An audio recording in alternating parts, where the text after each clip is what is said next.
Oh, yeah. You want some water? Oh, good. That's Just more. Yeah. Just more. I think it works as a discussion anyway. Yeah. Well, let me know you're ready. I open. Jonathan? Anytime. Welcome back. So hope you enjoyed the lunch. At the end of the lunch, some of the scholars were able to meet the board members. So thank you for that as well. We have a new board with a great team of working group chairs with lots of ideas. And I was happy to see that lots of plans are being developed and synergies. We're now back. Hope you maybe had a coffee, some sugar. We're going for the afternoon session. And this topic is something that we're proposing as part of the documentation discussion. Artificial intelligence, what is that? In my other life, in my other job, I'm a teacher. And so in universities, everything is about ChatGPT. And PDF, there's the other one on PDF, and there's another one, there's a million. When we ask students to make homework, they figure out how, with the tools available online, they can return for as little effort, the best grade. So we're having to redesign our examination methods, but most importantly, we're rethinking, what do we want students to learn? We say, read this document, make a summary, and we hope that then they learn. But in fact, when they feed this to ChatGPT, we don't get that learning. So what do we want them to learn? We're redefining, we're rediscussing and reinventing. I find it a quite refreshing exercise. And I thought, hey, maybe we can do that here as well, because with the digital technologies, museums are having to reconsider their position with their audiences, within their internal workflows, and also, across their peers. And so we decided to have a chat about it out in the open. We haven't rehearsed anything. And so let's see what comes out. Jonathan has started with setting up the introduction, the context, so that we sort of start from a same steps, and then we'll continue with a first response from Dominic, and I'll continue with that response, and I have some questions that I will ask everybody and us that we can reflect on, and we'll see where we go. Jonathan. Hello, can you hear me? Yeah, I can hear myself. So I couldn't sleep last night, and so I wrote something, which is what happens when you feel underprepared or when you're about to approach a topic like this. The issue is hot, it's fraught, and it's in transition. And I am not an AI expert, freely admittedly, but I think this discussion is something we're overdue in having in our field in general. I want to maybe say a couple of broad things before bringing us back into the reality of museum documentation, dovetailing into some of what Dominic has discussed or is interested in. So as I see it, much of the recent criticisms regarding AI, both in media and also in scholarly channels, tend to revolve around two subjects which often overlap. The first is power. It's been well documented that artificial intelligence has been created primarily by 6 or 7 companies in the West. These companies guard their technology. It is in no way open source. And of course, these companies are for profit, and it should be no surprise to anyone that if these companies are spending billions to develop these technologies, they naturally would expect to make many billions in return, regardless of any altruistic ideals or knowledge breakthroughs. So there's been criticism at every level here. Criticism that there's a Western hegemony at work when it comes to this technology, a technology that we are frequently told is inevitable. thus causing knee-jerk or innate backlash. Criticism that the drive for profit gears decisions rather than anything related to the public good. Criticism in studies showing that the amount of training data used for the largest AI models like ChatGPT have a gigantic carbon footprint, are part of the world of global exploitation of rare earth materials, and a footprint that is also undisclosed. And of course, a revised version of that old criticism, or better yet, fear that humans will be replaced by robots. Although I personally find Kate Crawford's thoughts more compelling on that particular issue, that we shouldn't be afraid that robots will take over our jobs. We should be worried that humans will be treated like robots. And the second broad criticism we read about seemingly every day in major news outlets revolves around the quality of information AI applications produce. Again, the flurry of concern around these applications largely has to do with the public unveilings of the more recent large-scale applications like chatbots. So much so that any newsreader now knows what training data is. And with the advent of these applications going mainstream, there's now scrutiny and criticism about two overlapping sub-issues. Accuracy. It's been demonstrated even by Dominic in his keynote that ChatGPT and various other applications return incorrect, out of date, or wholly made up information when often asked questions. And bias. It's been demonstrated that results from these services are biased in a myriad of ways, with all manner of results displaying everything from cultural insensitivities to sexism, to simply displaying what a user wants to see, again, prompting further cries of technorati hegemony. It's been shown that the size of training data does not guarantee diversity. 15% of Wikipedians are women. 64% of Reddit users are young men. This has affected results. These realizations, of course, shocked many people, and it's prompted political hand-wringing as well as serious backlash against the tech industry and created a wariness and fear surrounding the entire idea of AI in general. You likely read that the New York Times will not allow its data to be used as training data. I believe Reddit has recently stated the same. There are a number of related lawsuits already underway. And the EU's major initiative to regulate AI technology is probably just the start of a series of complicated battles, legal, financial, cultural, that will dominate discussion for years. But of course, we, in the world of documentation, already understand two things. First, you're only as good as the quality of your metadata, and those that produce, encode, and otherwise create cultural heritage metadata, whether for data content or data structure or data exchange, are often ignored or underutilized. And second, we're likely already understand that AI is all around us and has been in use for years under the terms machine learning and computer vision. Perhaps not as in your face as ChatGPT, but we've been heading in this direction for quite some time. And in terms of hegemony, the entire idea of the cloud that us regular people use at work and on our phones every day is in fact a virtual space owned by those very same hegemonic structures, Amazon, Google. So we're already embedded in these technologies, whether we like it or not. But some good news.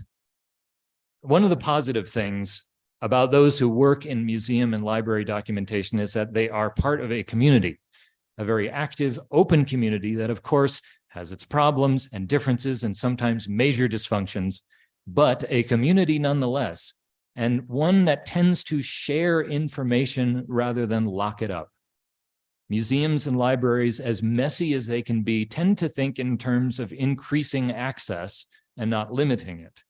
Thus, due to our understanding of this information landscape, we are in a better position to actuate change in AI information retrieval, in a better position perhaps to develop applications related to our work that might then be reflected in a broader AI application, in a better position to understand the elasticity of data content and build that into data structures. Artificial intelligence after all, is comprised of work by human beings somewhere. That said, when the museum presidents and CFOs of the world hear the word metadata, they're asleep already. As Dominic alluded to, budgets for metadata expansion, especially related to new content produced by scholars and experts, are usually not prioritized. I would love to think that the front page inaccuracies of something like ChatGPT will bring about a new scrutiny, a renaissance, a flowering of brilliant, diverse, and abundantly useful data across platforms and structures. But the realist in me says that we may have to work with what we got, as the saying goes. The good news is that we at least have the ability and the community to do so. Apologies, I wrote that late at night, so if... Oh, that's really good. So I was just thinking that was just a broad preamble, really. So that was a really good introduction. I think I heard a better one. But obviously discussions are going on about this all over the place. Almost every meeting that I've gone to or symposium has got a section now on AI. It's worth saying something a little bit about how we're using AI in heritage. So a little known fact that Cidoc CRM is based on AI. So it's based on something called knowledge representation. And this is a branch of AI. And it's a branch of AI that was aimed at not allowing computers to just go off and look at tons and tons of material and then work stuff out for themselves. It was a branch of AI that said that we should actually have a responsibility for teaching computers our knowledge systems within particular domains so that they could actually make more accurate inferences and reasoning. And that is where knowledge representation comes from, which is the basis, one of the bases for Cidoc CRM. And it's about providing ontological, empirically based frameworks that make sure that the computer understands, as far as they do, what they're talking about. So we already have an element of that, but it's a different path to the one that is being used in ChatGPT.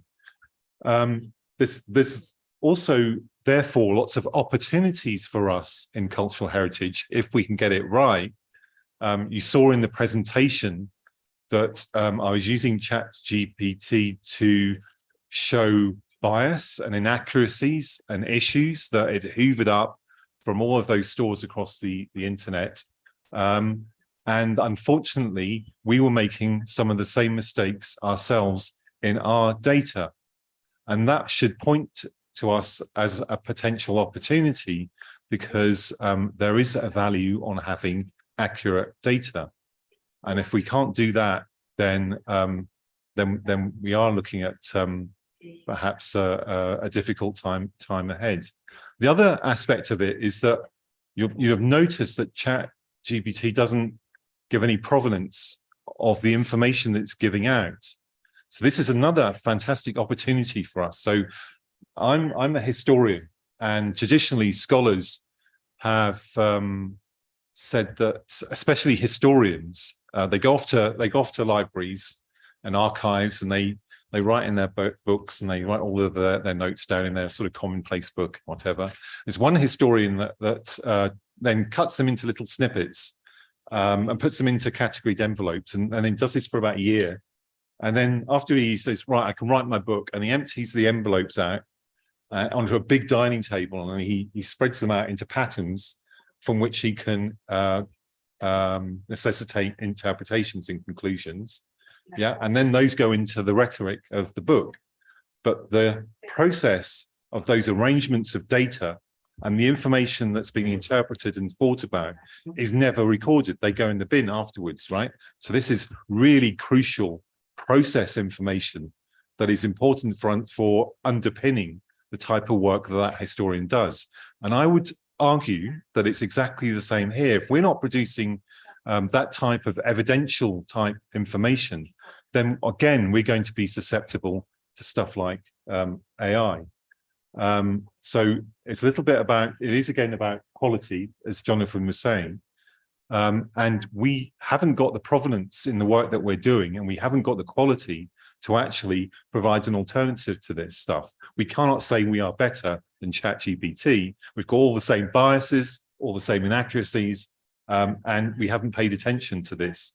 But perhaps this is an argument where if you're not into AI and you don't think it's going to progress much, that we can, one, produce something better, but two, we can actually teach computers, if we are into AI, to have more accurate results than those that are derived from just simply hoovering up stuff from the internet. So that's my, I guess that's a sort of alternative view in terms of the context of museums. I propose we each one, I'll say something that I'm thinking about regarding not only ChatGPT, regarding the AI thing. And then I'd like to hear if there's questions or if there's perspectives from the audience that we can engage in a dialogue. So I was just in a meeting last week in Stuttgart, and there was an artist, Regina Silveira, the Brazilians in the room. You know her? She's amazing. So she has this art piece where she puts things from keys, a piece of cloth, piece of paper like that, and places on the table and moves it. And the machine captures the image and interprets it based on the information it has been fed. The machine has been fed. Everything you see is a beautiful sea landscape. And so when the machine sees the keys or a pencil, it creates this gorgeous Pasaje del Mar, and seascape. And the same with fire, the same with flowers. And so the machine, the algorithm, is taught, what should you see? And this artist confronts the viewer with, are we the same? We learn from our perspective, and we might not be able to see the world from a different perspective. Another question was in the meeting in Stuttgart, what's creativity? In creativity, we think, as humans, like now, we get ideas from everywhere, we process them, and we come up with new things. Machines do that too now. So they take a bunch of images and they put the Pope in a white coat. I guess that was really popular. I missed it, so I had learned about it. Is that creativity or not? And there's a number of questions that come up. Going back to, just one more point. ChatGPT allowed for the democratization of access to some of these ideas. It used to be that I was the only one in my office that knew a little bit about this topic. And my background is in the arts and in economics. So nothing to do with this. And somehow now everybody knows a little bit about, there's algorithms, there's machine learning, there's deep learning. Maybe they don't know exactly how it works, but they know the machines are intelligent.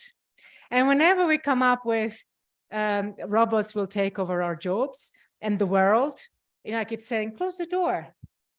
They still don't know how to turn the knob and open the door. So machines are still quite dependent on us to exactly. So with this, example of the artist showing us what we want to see, with this notion that we are being challenged to what is our contribution really, and with this notion that now everybody can be a creator, at a higher level, or a robotic level. Where are we at with museums? We were discussing what we might do with museums and artificial intelligence. And there were a few examples. One will be not necessarily in this perspective on knowledge representation, because this is a side of information science that's relatively underrepresented. there's more attention into what machines can do. And so one is to approach it from taking your data and see what it gives you, meaning support identification of objects based on the image, support provision of keywords based on some of the metadata, and fun. Another proposition is to include data from outside your data set to make predictions. We know that this material has such decay. We can cross it with your data set and see what kind of conservation measures could be done. And, you know, million examples. However, the question is, what do we want it to do? Generally, museums, or let's say other way around, investment in museums goes to the very visible, exhibitions. And very much so, because that's what museums do. They gather, they advance knowledge, and they present it to continue the conversation with the communities. Fair. However, there's a lot of, it's like the cherry on the pie. There's a lot of work behind it. And I will argue that documentation is a first step. Google's reading, Wikipedia are very much fed by the work of museum, libraries, and archive documentalists. And so I would like to explore in this conversation, how can we take that back? How can we take this, hey, documentalists, this is ours, let's do something with it. Do we have a microphone? Yeah. Do we have a hand?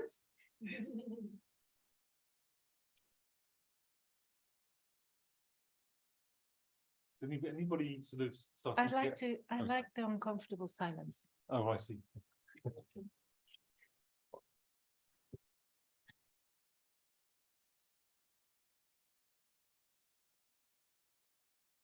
They're not jumping into this snake pit. You had a question. I know. I was just going to say, do people feel threatened by it? I mean, we've sort of looked at some of the issues with it, and it's obviously not a perfect technology. But I know that in lots of companies, they're looking at it to do various jobs, mostly administrative. For example, synthesis of documents, summarizing, stuff like that. I just wondered whether people here are starting to feel perhaps threatened by it. So, for example, one of the things that I didn't show in the presentation was me just asking ChatGPT to give me a description of an object that has an identifier in the Metropolitan Museum, and see what it came up with. And of course, what it's going to do, it's going to, if it can, trawl the Metropolitan Museum site, but it's also going to trawl all other sources that it can use to actually, if it can identify that object, and potentially it's going to give you a better record than the one that the Met gives you. So given that, how do people feel potentially about the ability for these machines to actually give better documentation than we do?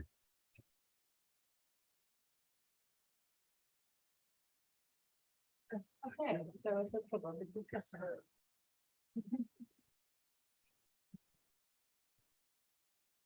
So thanks for the prompt. I think there's some interesting things to explore here. I'll offer a particular topic. I don't know if it's the right one, but to your point, Dominic, what can people do with it and how threatening is it? At least in a very straightforward way, I think it can be seen as a tool. Something like ChatGPT can be quite useful. For example, maybe a trivial example, but if you're a technologist like me and you need to do something with code, like write a regular expression, which is notoriously difficult to keep in your brain, asking ChatGPT to write a regular expression for you to parse data in a particular way or validate data in a particular way can be a real time saver. So that's one member of the spectrum. as museum people, and especially people who have to transfer knowledge to the public, we think about stories, and writing stories is a difficult thing. And writing stories from a blank piece of paper, at least my own experience, is an extremely difficult thing. But having a starting point that might be imperfect, but gets me to be more productive is, I think, a role for something like an AI. Now, I think you can give it too much latitude. You can trust it with, you can overly trust it. That's a problem. But we need to learn how to, just as a society, I think we need to learn how to be better at questioning information that's presented to us, whether it's from ChatGPT or a so-called media source, trusted or otherwise. So that's my contribution to the conversation. I think, sorry.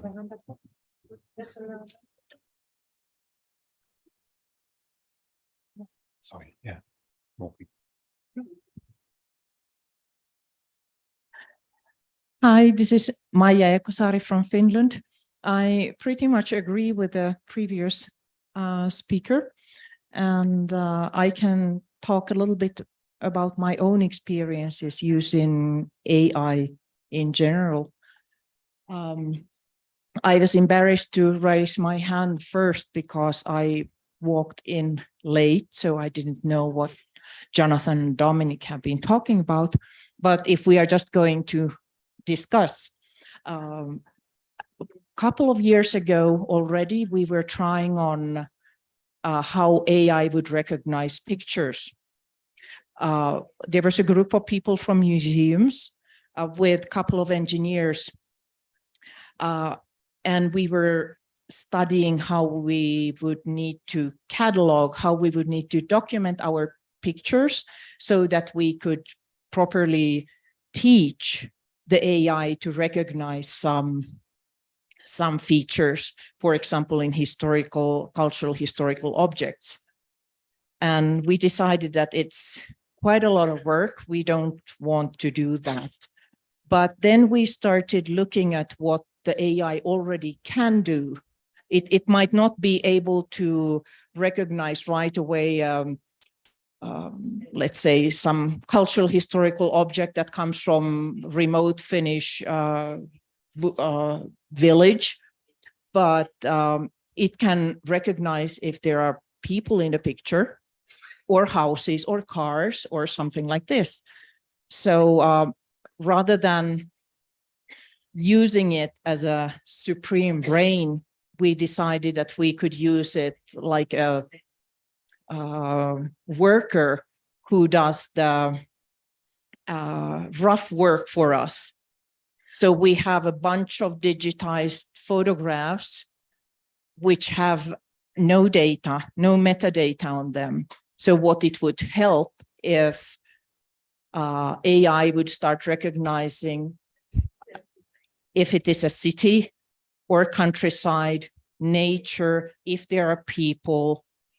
And we noticed that it also recognizes places pretty well. And we used 2 years ago some freely available software. So we haven't retried it this year, but we are going to do it before Christmas and see if we get something more out of it. Thank you.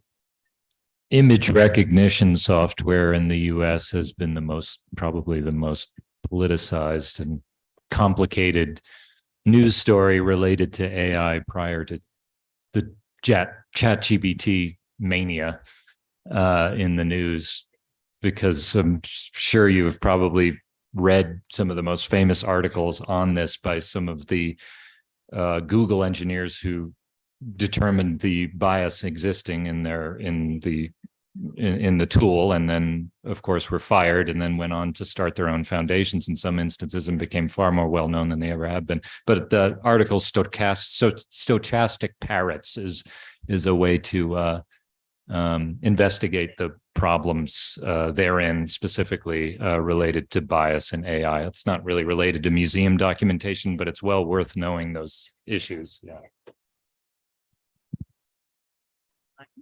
Yes, we are well aware of those issues, but if we use tags generated by AI, there is a tag generated by AI. So when you go back to the pictures later, you know.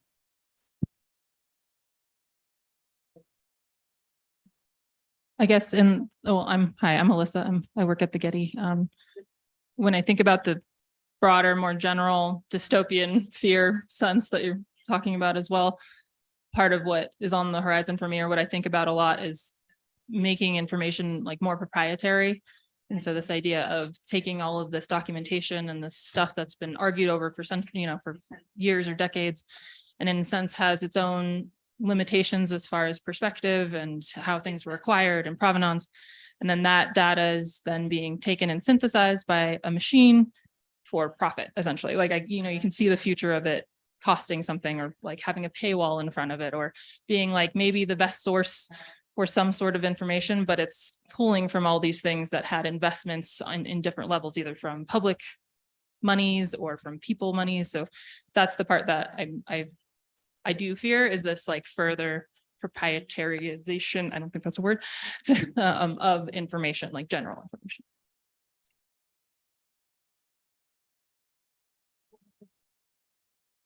I think there's one more. But I've got something. Yeah. Hi, I have a couple of comments. One is that, this idea of being threatened by AI reminds me of the rise of the browsers and like Google, and how the information and knowledge workers were afraid that they would replace us, right? And it took us a long time to get on to like start exposing our data to the browsers. And so I'm hoping that we can react more swiftly about how we harness AI and use it for good means, rather than sitting back and feeling very, very threatened about it, and coming to the realization that it's not going away, and how we incorporate what we do into that space. And I just wanted to mention that the Smithsonian just put out a paper, I just got it in my inbox today, about developing responsible AI practices. And so I think that's going to be really important for the organizations across the world to be able to do, to look at how we use AI, where we use it and where we don't, and have a policy around that. That's really great. I think we should all probably investigate that. And I completely agree also. And I'm rather agnostic on the entire subject. But I think it's good to know, we might be in this state of overcorrective fear, especially in the media and Chat GPT may just be a flash in the pan, it's probably quite likely, and really we should probably be focusing on what we can do swiftly to work with it in a positive way, and in fact, the tools that we will be using to actuate that potential change. So I just wanted to make a comment on what was said before about starting points and augmentation of human intelligence, and providing us with cognitive tools to be able to progress. That in the history of computers, there have been three traditions. One has been a sort of cataloging type of tradition where computers are used for storing information in an organized way. And then there's been the augmentation of human intelligence. This is sort of the stuff that was going on by the psychologists in America before the internet was created, and involved people like Engelbart, who invented the mouse and the Windows system, and systems that allowed us to use computers in a better way. And then there is the computer scientists who, since Turing, have been trying to replace humans with computers. So these are the three traditions, and I suspect in the museum sector we're much more attuned to maybe the first one. We may use some tools in the second area of augmentation, and potentially we're under threat because we're in that first tier, especially in terms of documentation with the artificial intelligence. But the main thing is that the most of the money invested in research has gone to the third one. And very little money has gone to the first two, because those things haven't, so databases haven't changed for a long period of time. They still work in exactly the same way, more or less. Obviously, there are slight changes, and the way in which we use them hasn't changed. And that was the point I was trying to make in the keynote at the beginning. But very little money compared to trying to replace us has gone into more cognitive tools.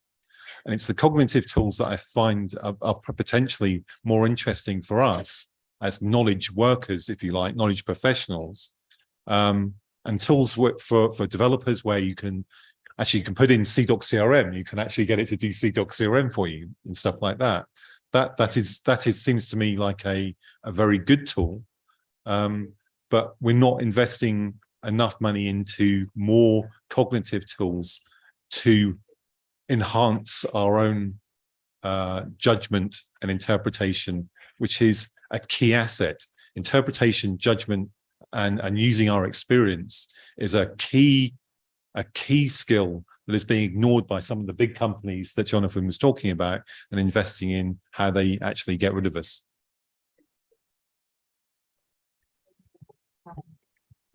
Well, I'll wait to see another hand up. I'm sorry. Oh, Elena? Okay, we have a participant online, please. Can you check? What? Can I read? Hey, guess who's there? What can we as a community do to undermine the big tech hegemony? How do you say this? Hegemony. Can we create tools that meet our sector-specific needs, using our data to train them and making sure that they can be implemented on the kinds of infrastructures we can afford? I think it's a little bit what we've been talking about. Yes. Yeah. Yes. Yeah, I tell my students never make closed questions, because the answer is yes, move on. Why is the question, right? And some of the things, but I do want to go back to, and I'm sorry some of my colleagues are not here. There are several museums that are applying AI in their workflow precisely to lower staff cost. And this is something that, of course, we need, because museums have so little research and there's so much to document in so many ways. But again, you get back to, wait a minute, we've been cleaning up our biases in our data set for so long. If we get these machines to create the labels for us for the exhibition, what will come out? You still need a person to review it to make sure that it's in line with your current thinking. Because everything you have to train the algorithm from your own data might not consider this timeline that in the past you used to think somehow, and now you have a different disposition or use of words, which is a little bit what you were talking about earlier. Yeah. Just to follow on in terms of being replaced. So computers, a little bit more history. Charles Babbage, who designed, or is considered the designer of the computer, one of his main achievements was actually employing division of labor in factories. So basically, he produced what he would call intelligent machines that would break up a particular skill into parts, which would mean that you wouldn't need the artisans' guilds anymore. And those separate jobs then wouldn't need the same amount of training, and therefore you could reduce your costs. So it was all about reduction of cost, and that tradition has been a core of computing ever since. So even today there is now something called digital Taylorism, which is a sort of a digital version of scientific management, which was about dividing up into division of labor in order to reduce costs. Those things were never about efficiency or quality. They were always about reduction of costs. And there's a temptation, I suspect, with people who are doing this work to forego quality for reduction of cost. And that's what I think where we should be worried. So that goes back, to my initial presentation as a teacher. What do we teach students? What do we want them to learn? In museums, it's the same. Like when we install this technology to help us, exactly for what? In the Netherlands, they've seen that is not more effective to have the automatic check-in, checkouts, that you self-scan your things and pay. It's not that more efficient. They have a special line for people who want conversation. And so there's a person who will talk to you and engage while you're paying for your stuff. And I think these are the things that we cannot forget, that one thing is efficiency for lowering costs no matter what. And another thing is, what's our business? What are we doing? I strongly believe in knowledge creation and regeneration as a core function of the museum across generations, with the aid of whatever tools we might have at hand. You guys? Yes.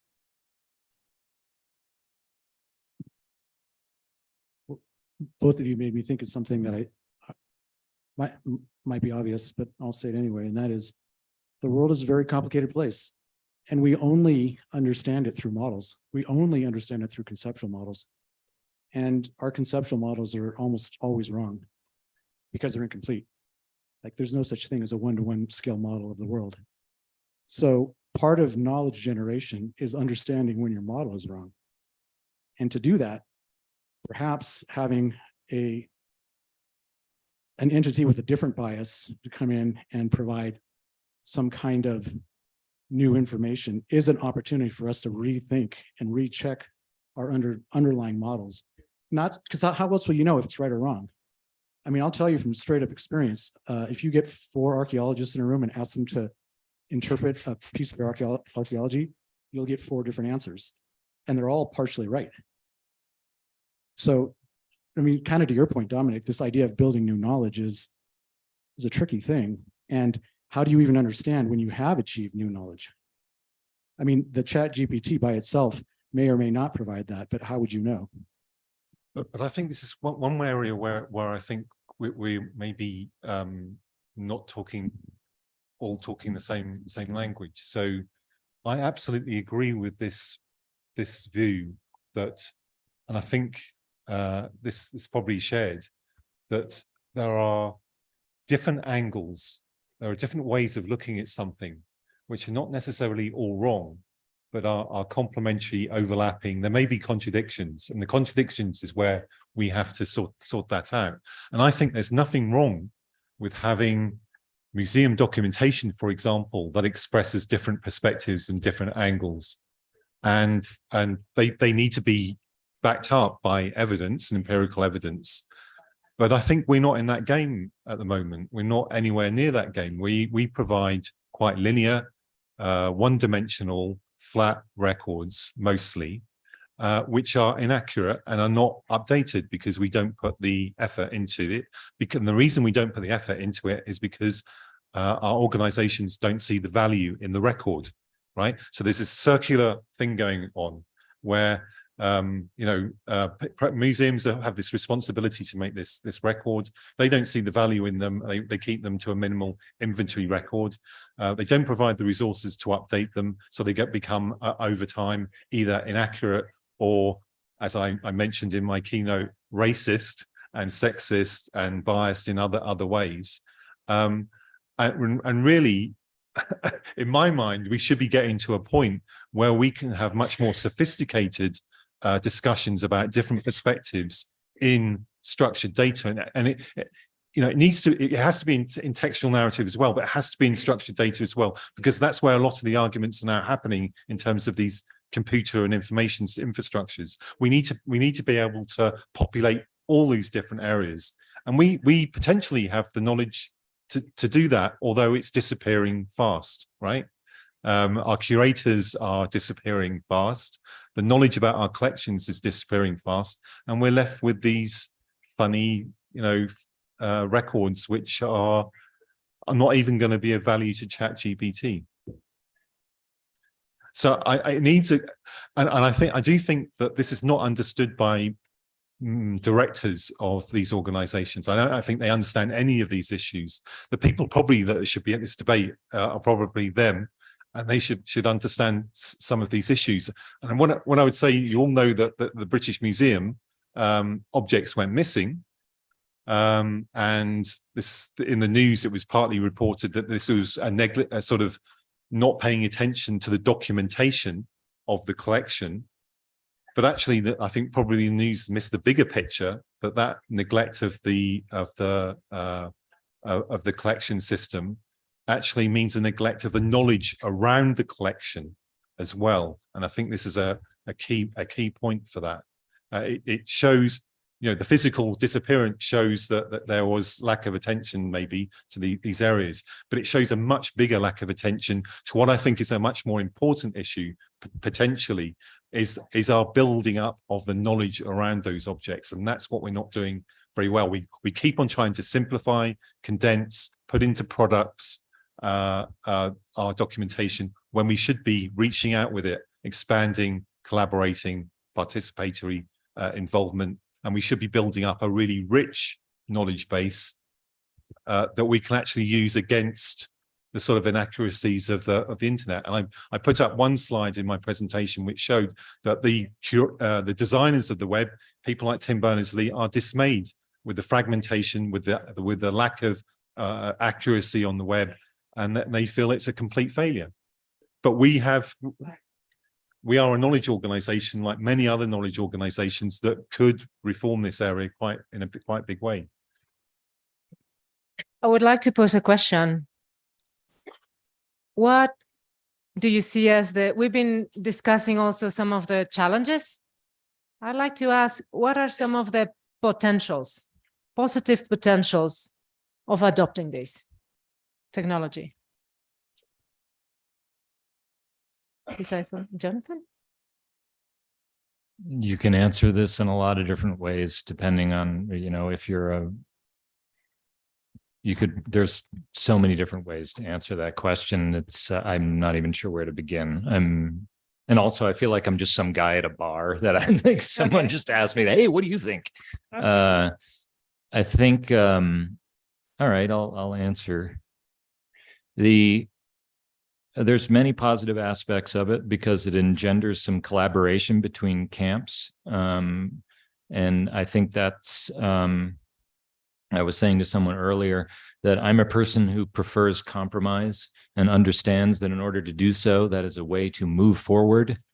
And it may be iterative and messy and not perfect, but I'm kind of the belief that if both camps are unhappy, then you've succeeded in some way, because no one will be. But that pushes you just inching forward on these issues. But you could also ask that same question of the head of a museum, who might say, no, we need to make money. We are interested in getting people into the museum to sell tickets, and they are not interested in this kind of museum documentation. We need a phone app that has 4 things on it, and that's it. And it may be some audio and something that's going to make their time in a museum something maybe they'll never forget. You know, I think sometimes we forget that there is such a wide difference of people involved in consuming what we do. It's and those people have rights. You know, that's the tricky area. That's a needle we have to thread, you know. Anyway, I'll stop rambling. That was good. Thank you. Mm-hmm.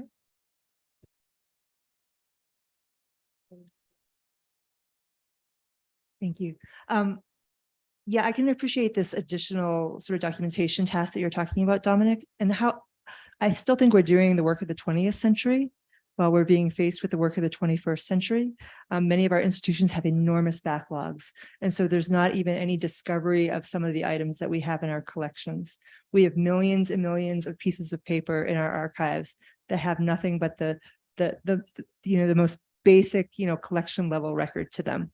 So how do we as a community balance that, like being able to provide access to everything that we have in our possession, at least at a rudimentary level, versus going really deep into trying to actually, enhance our documentation in the way that you're talking about? Yeah, so I think we have to have new ways of working. So again, going back to my keynote, the last thing I mentioned, I had to do it really quickly because I'd run out of time. But we had started a project at the National Archives in the UK, and they already had, before we even met them, they had a strategy, and it's called practitioner researcher, and it's something that someone of the Tate has written about in a book as well. And this is the idea that actually we're asking our curators who and there's less and less of them to do lots of work that means that they can't do knowledge generation research. So you'll get lots of interviews with curators saying, yeah, I used to do more research than I do now. I haven't got time to do it. Or the organization is actually saying, you have not got time to do this. We need you to do this other type of stuff, content generation or whatever it is. But actually, the people who are doing the day-to-day work are doing research. They are actually generating knowledge all the time. So if you take, for example, the people at the TNA who are doing conservation work and scientific analysis, they're doing this work and they are producing huge amounts of information. And that information is going to loads of different places in their repository. It's all fragmented. So in a way, they actually are doing all of this work, but they're recording it in an administrative database. So they're abstracting in a way that isn't useful either to them or anybody else. Yeah. And this happens in every single organization. So one way is to reorganize the way that we actually work and to provide the systems, not administrative systems, although, those, knowledge systems can have an administrative role as well. You still have to have an identification of the thing that you're working with, but you can change the way that those systems work in order to facilitate this practitioner researcher type paradigm where actually people are, as they're thinking and doing stuff and making decisions about how they treat things or the analysis they do, give them the opportunity to actually put all of that messy data into something that is much more structured. And then that's one way of doing it. What we're doing at the moment is giving them a massive overhead to put it in an administrative database and then saying, and if you want to do any thinking and record your thinking elsewhere, do it in a spreadsheet, do it in a Word document, do it over here. But make sure you put the admin data into our database. And that seems crazy to me. So that's one answer anyway.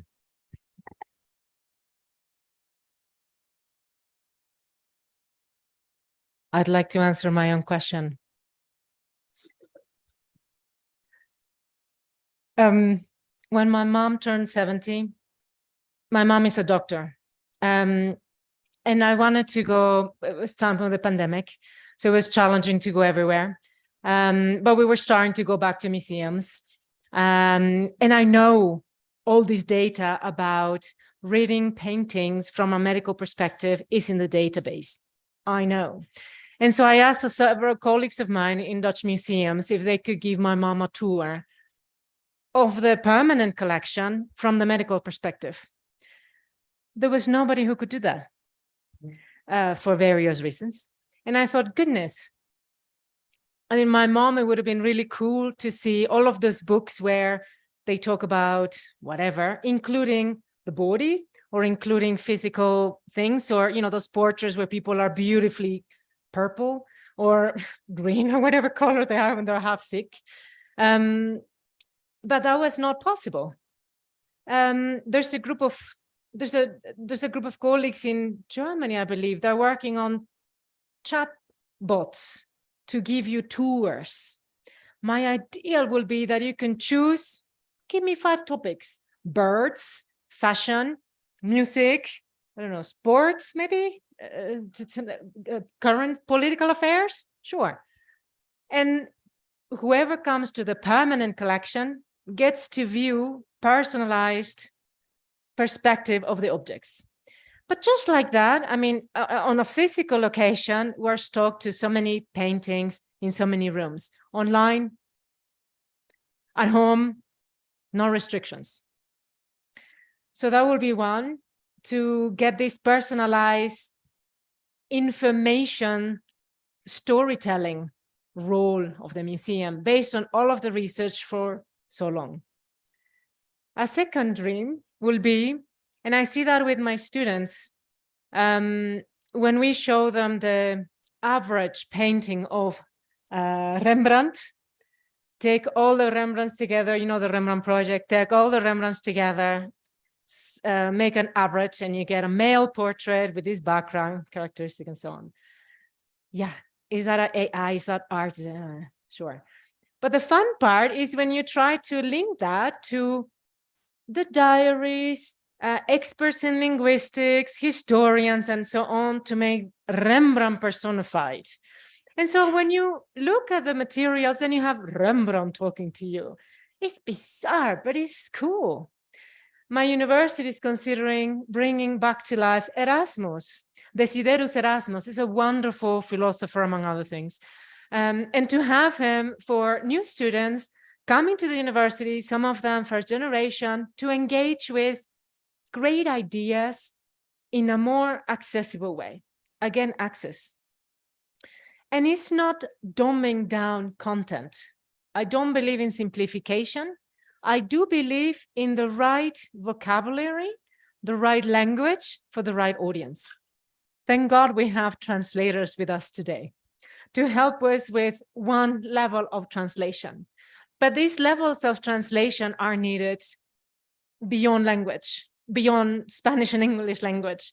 There's many other languages, even among the Cidoc community, we see that sometimes we could have help with. Conceptually, we might understand each other and we might agree, but when we are communicating, sometimes we get stuck on the semantics, the use of words. Anyway, so going to my third sort of benefits or wish that I have for AI work in museums is actually more this knowledge generation and regeneration. There is a new definition of museums that invites museums to incorporate the community in the processes, including regeneration of knowledge. And we don't have yet a system to enable that.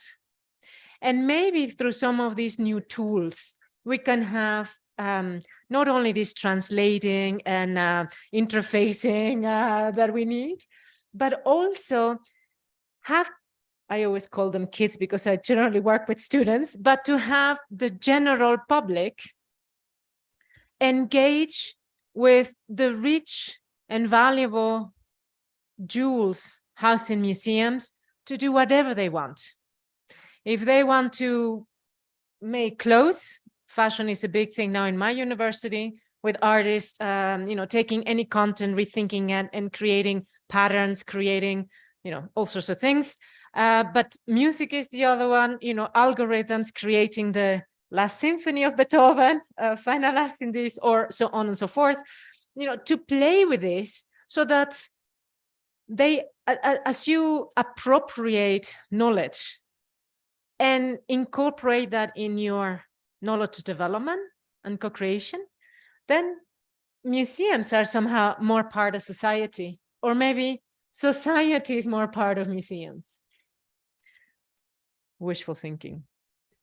And I'd say again, so there's been a common theme to what I've been saying. I've been trying to say that actually, especially because of what's happening with computers and artificial intelligence, that and for various other reasons as well, that I think I put in my keynote, that we need to start embracing complexity, and participation is one of those areas which is complex. It requires a dialogue with people who are really not interested in what we're documenting, I'm afraid. There have been so many studies showing that when you look at people who are going onto our collections online systems, they don't use the same language. They're looking for different things than we think they're looking for. They're mostly interested in the images, not the data. And yet we continually grind it out. We grind it out all the time, and we're not looking. And do you know what happened when I started working with the Cidoc CRM?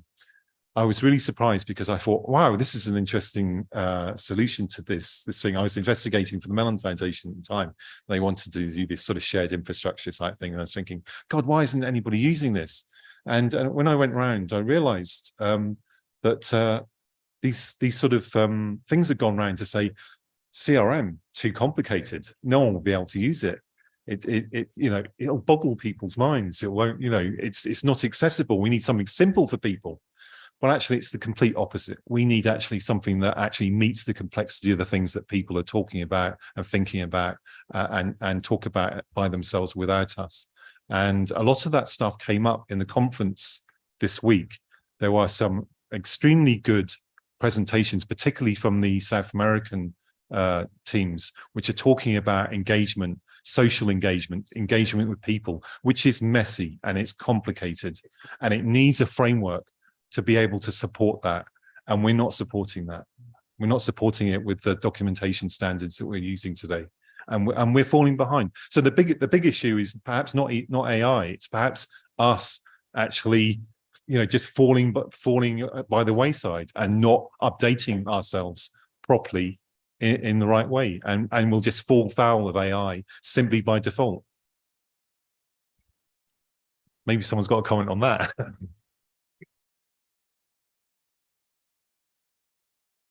Yes, great. What I do. Oh, wait, my turn. Sí, voy a hablar en español. Por favor. Sí, y yo creo que uno de los problemas de una discusión en relación a inteligencia artificial es que se cambian los niveles de lo que se está discutiendo, ¿sí? Porque si se habla cuál serían los beneficios para un museo, ¿verdad? Entonces, bueno, sí podemos llegar a conclusiones y ejemplos, pero entonces vienen argumentos de otros campos, ¿verdad? De tomar en cuenta las personas, incluso lo que sienten, y a lo que quiero llegar es que el tema es, creo, la complejidad, ¿sí? La complejidad, no solo a nivel de museos, sino la complejidad incluso en relación a los problemas que queremos que aborde la inteligencia artificial. Y vamos a hablar de problemas complejos, como el cambio climático, la pérdida de la biodiversidad, la pobreza. Y allí yo creo que todos tenemos algo que decir, aunque trabajemos en museos, ¿no? En mi caso, colecciones biológicas, bueno, pues que las especies se están extinguiendo y que de muchas especies, de aquí a 100 años o menos, lo único que vamos a saber es, ya se habrán extinguido y lo único que vamos a conocer es lo que está en los museos. Entonces, como que esa discusión, sé que es muy compleja, ¿verdad? Pero habrá que abordarse desde allí y la inteligencia artificial tendrá su potencial, que la verdad no sé ahorita cuál sería, pero seguro que lo tiene. For those of you who don't have the earphones, just a summary of this last comment. AI is a general technology with a humongous application, and conversation has many levels. We are talking about apples and pears at the same time. And if I understood correctly, your point was key in this conversation is complexity. The complexity in relation to the problems that we're trying to solve with AI. And like when computers first came to our lives, we all got a computer solved with, if you press the button, everything will be solved. Just now, what do we mean by this? Once you identify the area that you want to apply it with, you might have examples, but there's many other applications or implications of the adoption of this technology. In her case, she works with the biology collection. Is that here, the Biodiversity Center? Okay. So it's very nearby, so please take a look if you can. What they notice is that they want these tools to be applied to the environmental transition. Something can be done, but we still don't know how. So that's summary, translation.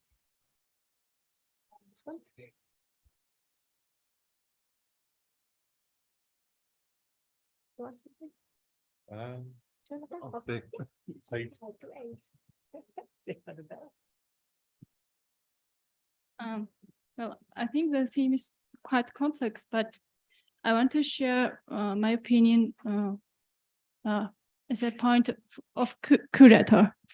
So what I know that we have a lot of museums which are understaffed and had a lot of objects. What I heard about the Finnish museum, which were trying to identify the photographs with the use of artificial intelligence, I would love to do that.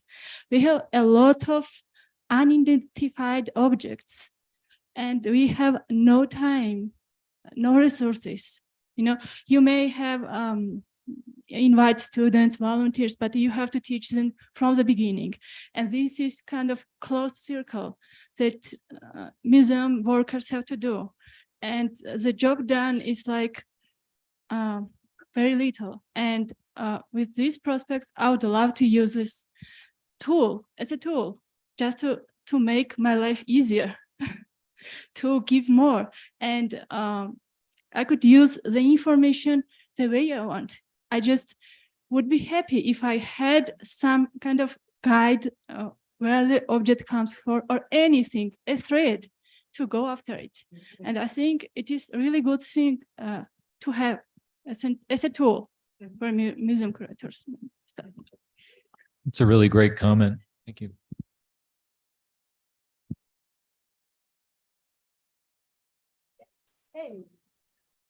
And I'm really enjoying this conversation. And as we talk about complexity, the thing that I think about is, why do we want that complexity mediated by a computer?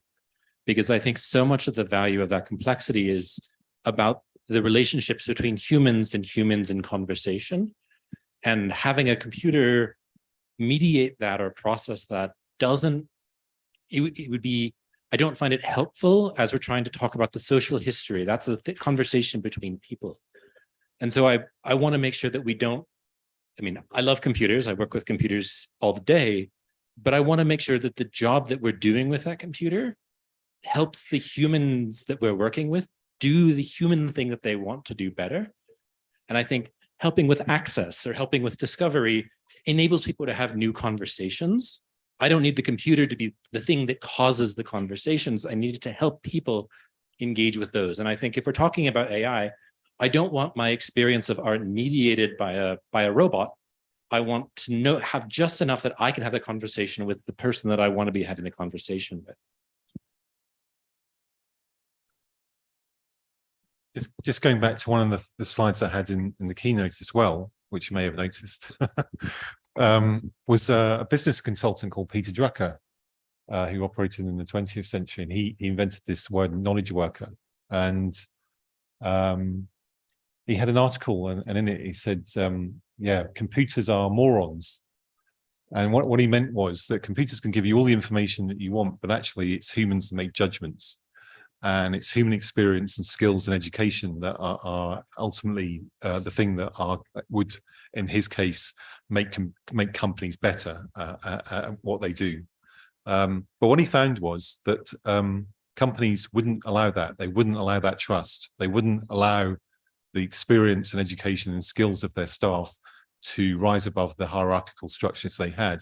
So in fact, what they were still doing was operating a division of labor, a sort of Taylorist type. And in museums, we still have these very tight hierarchies, and we have a lack of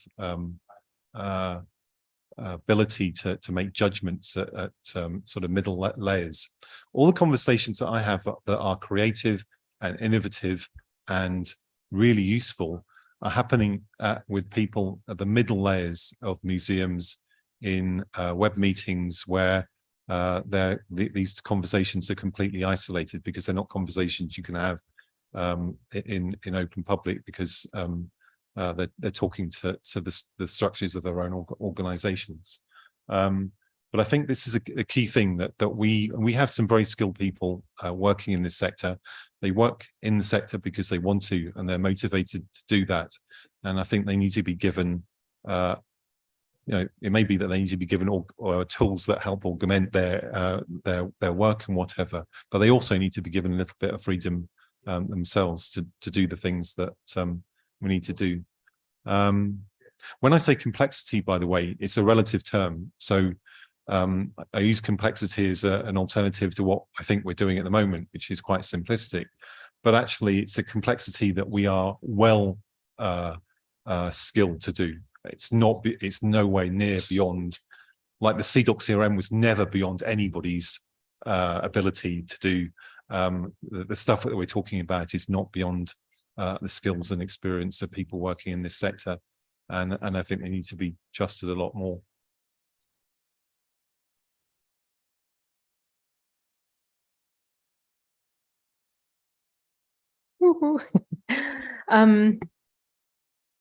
I have a thought. I didn't consult with my board before. Oh no. Ready? What I hear from our conversation is that machines are cool. They're tools that help us advance our work. They're also challenging because of the legal, economic, this thing about ethics, this thing about propriety, like who owns what, who benefits from the exploitation of the development and so on. But we always go back to documentation. It is about documentation of knowledge within the museum framework. And how can this tool support us? Within a framework that is still supporting our mission or our vision as a heritage sector. Is it an idea to write a manifesto? My body's thinking, oh no, more work.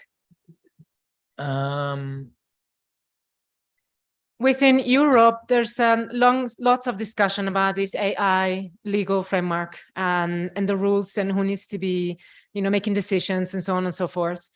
But as everybody said, it's extremely fragmented. Every region has its regulation and its rules and its visions and everything. I wonder if not to fragment anymore, but to bring it from our perspective.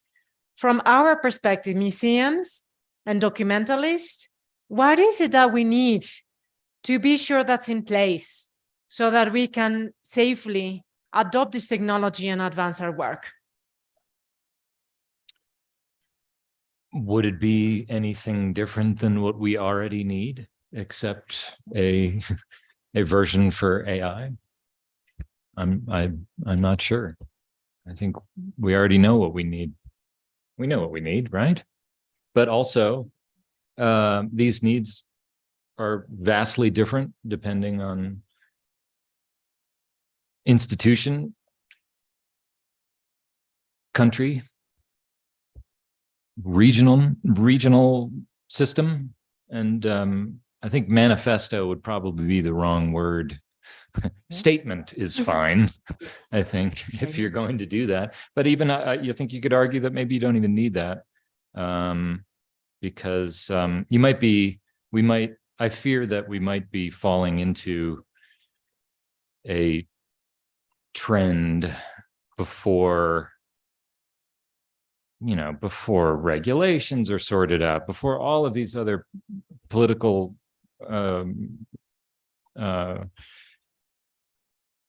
issues are still highly in the weeds. That's my opinion for the moment.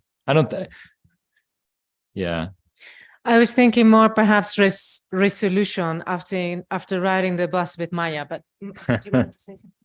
Oh, I just had a joke. It just occurred to me. The other alternative is you carry on what we're doing and keep our records as inaccurate as possible, so that ChatGPT is always inaccurate, and then it won't work. Yeah, I mean, I think again, I think this Cidoc has a commitment to accuracy, I think, and the growth of knowledge and expressing that through our collections already. And we can make those statements bolder, but I think they still relate to this technology regardless. So one thing that should come out of this conference, I think, in the end, particularly from all the things that we've said and some of the presentations that have been done, we need to get a better sense of. I was talking about a new documentation. We need to get a sense of what a new documentation looks like, and I think that is in some ways a small thing to do, but also a big thing to do. And that means that we need some sort of consensus. Now, people are here looking at the definition of documentation earlier that Adele was doing, and that expansion. And we got a few comments back, and we haven't really got the feedback that we need at the moment to understand where, if you think that we're going in the right direction. But actually, that definition was about, tell me if I'm wrong, about embracing a bit more complexity in what we're doing. Someone asked, what's the difference between that and the previous one? Well, one of the differences is that the previous definition talked about documentation for objects, whereas in Adele's one, that there was a definition about how we document the world through objects. That was the big fundamental difference. And I guess that you might then say, oh my God, that's even more work that I've got to do. I've not only got to document the object, I've got to document the world as well.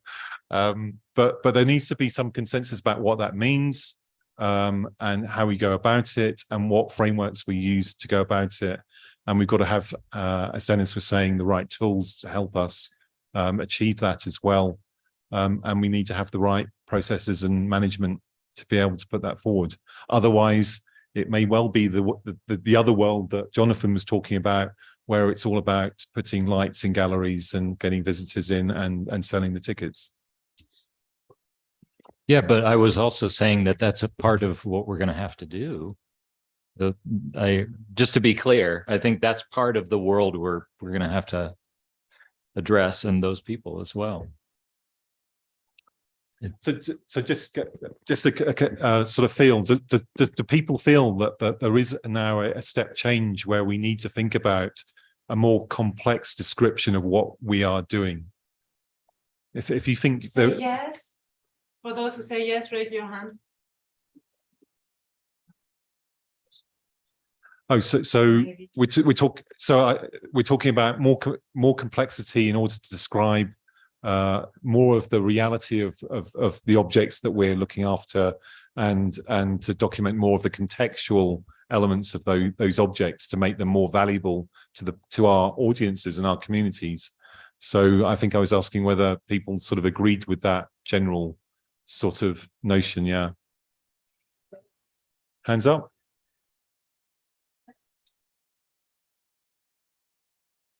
And people who don't think that should be the case. And then there's other people who don't know. Okay, that's an indication anyway. So a last indication, my wild idea for more work to the board, is that something we should engage is maybe too early. In the region where I live, there's the need to have support and guidance when adopting some of these tools. And that's what I was thinking, where we could provide a very general recommendations on how to go about this. But if this is too early, we can wait until the triennial and then we discuss it again. If you guys think that's something I need for my museum and for my management to understand what this is about and how should we engage, we could talk about it. I'm looking at the time. We have 7 minutes to close. That means we have 7 minutes to go to the bus that will take us to the Tamayo Museum to have a guided tour. Thank you very much for your conversation, and let's continue later on.